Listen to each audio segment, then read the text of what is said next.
നമസ്കാരം. മലയാളി വാർത്തയിലേക്ക് സ്വാഗതം. അങ്ങനെ സംസ്ഥാനത്തിന് വായ്പ എടുക്കാനുള്ള അനുമതി പത്രം കേന്ദ്ര സർക്കാർ കഴിഞ്ഞ ദിവസം കൈമാറി.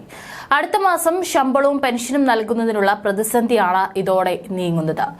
പലതവണ കത്തയച്ചിട്ടും കേന്ദ്ര സർക്കാർ പ്രതികരിക്കാതിരുന്നത് ആശങ്കയുണ്ടാക്കിയിരുന്നു. ധനവകുപ്പ് സെക്രട്ടറി ഡൽഹിയിൽ നേരിട്ടെത്തിയാണ് കാര്യങ്ങൾ ശരിയാക്കിയത്. മറ്റന്നാൾ 3500 കോടി വായ്പയെടുക്കും. ശമ്പള തുകയുടെ കുറവ് നികത്താനാണിത്. 6500 കോടിയെങ്കിലും എടുക്കാനാണ് ആലോചിക്കുന്നത്. ശേഷിച്ച തുക വരും ദിവസങ്ങളിൽ എടുക്കുന്നതോടെ സാമൂഹ്യ സുരക്ഷാ പെൻഷന്റെ 6 മാസത്തെ കുടിശ്ശികയിൽ ഒരെണ്ണം കൂടി നൽകിയേക്കും. മൊത്തം 21,253 കോടി രൂപയുടെ വായ്പ അനുമതിയാണ് കിട്ടിയത്. ഇതിൽ 3000 കോടി കഴിഞ്ഞ മാസം താൽക്കാലിക അനുമതിയിൽ എടുത്തിരുന്നു. മറ്റന്നാൾ 3500 കോടി കൂടി എടുക്കും. 14,753 കോടിയാണ് ഇനി അവശേഷിക്കുക. മൊത്തം ആഭ്യന്തര ഉൽപാദനത്തിന്റെ 3% വരെ വായ്പ എടുക്കാമെന്ന വ്യവസ്ഥയനുസരിച്ച് കേരളത്തിന് 44,528 കോടി വായ്പയ്ക്ക് അർഹതയുണ്ട്. അതിൽ കിഫ്ബി എടുത്ത അധിക വായ്പയുടെ പേരിൽ 4000 കോടിയോളവും സാമൂഹ്യ സുരക്ഷാ കമ്പനിയുടെ വായ്പയുടെയും ട്രഷറി നിക്ഷേപത്തിന്റെയും പേരിൽ 5000 കോടി വീതവും കുറിച്ചിട്ടുണ്ടാകുമെന്നാണ് അറിയുന്നത്. ഇതിന്റെ കണക്കുകളും വിശദീകരണങ്ങളും ബോധ്യപ്പെടുത്തി കൂടുതൽ വായ്പാ ലഭ്യതയ്ക്ക് അനുമതി നേടിയെടുക്കാനാണ് സംസ്ഥാനം ഇനി ശ്രമിക്കുക. ഇതിനായി വായ്പാ അനുമതിയുടെ വിശദാംശങ്ങൾ ആവശ്യപ്പെട്ട് കേന്ദ്രത്തിന് കത്തെഴുതും. ഏപ്രിൽ മുതൽ മാസം തോറും ക്ഷേമ പെൻഷൻ നൽകുമെന്ന് പ്രഖ്യാപിച്ചെങ്കിലും 6 മാസത്തെ ക്ഷേമ പെൻഷൻ കുടിശ്ശികയാണ്. ഒരു മാസത്തെ കുടിശ്ശിക പെട്ടെന്ന് നൽകാനാണ് ധനവകുപ്പ് ശ്രമിക്കുന്നത്. ഇതിന് 900 കോടി വേണം. അടുത്ത മാസം ആദ്യം ശമ്പളവും പെൻഷനും കൊടുക്കാനും പണം കണ്ടെത്തണം എന്നുള്ള പ്രതിസന്ധിയും സർക്കാരിന് മുകളിലുണ്ടായിരുന്നു. ഇതിനൊപ്പമാണ് പെൻഷൻ പ്രതിസന്ധിയും കൂടിയത്. ഈ സാഹചര്യത്തിലാണ് സംസ്ഥാനത്ത് വീണ്ടും പെൻഷൻ പ്രായം ഉയർത്തുന്നത് ചർച്ചകളിലേക്ക് എത്തിയത്.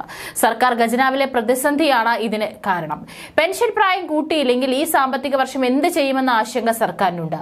2024-2025 സാമ്പത്തിക വർഷത്തിൽ 25,000-ഓളം പേരാണ് സർക്കാർ ജോലിയിൽ നിന്ന് വിരമിക്കുക.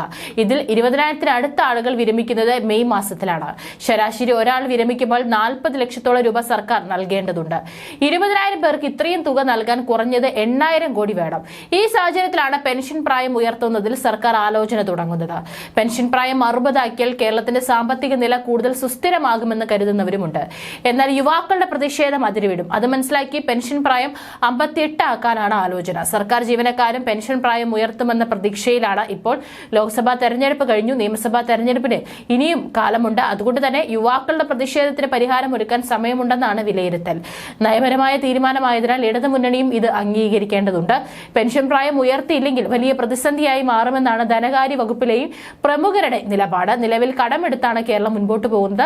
ഏകദേശം 38,000 കോടിയാകും കടമെടുക്കാനുള്ള കേന്ദ്ര സർക്കാർ ഈ വർഷം അനുവദിക്കാൻ പോകുന്ന പരിധി. ഇതിൽ 10,000 കോടിയിലധികം പെൻഷൻ ആനുകൂല്യം നൽകേണ്ടി വരുന്നത് കേരളത്തിന്റെ സാമ്പത്തിക സ്ഥിതിയെ തകർക്കും. കിഫ്ബിയുടെയും മറ്റു ഫണ്ടുകളുടെയും കടമെടുക്കൽ കണക്കും സംസ്ഥാന സർക്കാരിന്റെ പരിധിയിൽ കൊണ്ടുവന്നാൽ കേരളത്തിന് അനുവദനീയമായ ഈ സാമ്പത്തിക വർഷത്തെ കടമെടുപ്പ് പരിധി 25,000 കോടിയായി ചുരുങ്ങാനും സാധ്യത ഏറെയാണ്.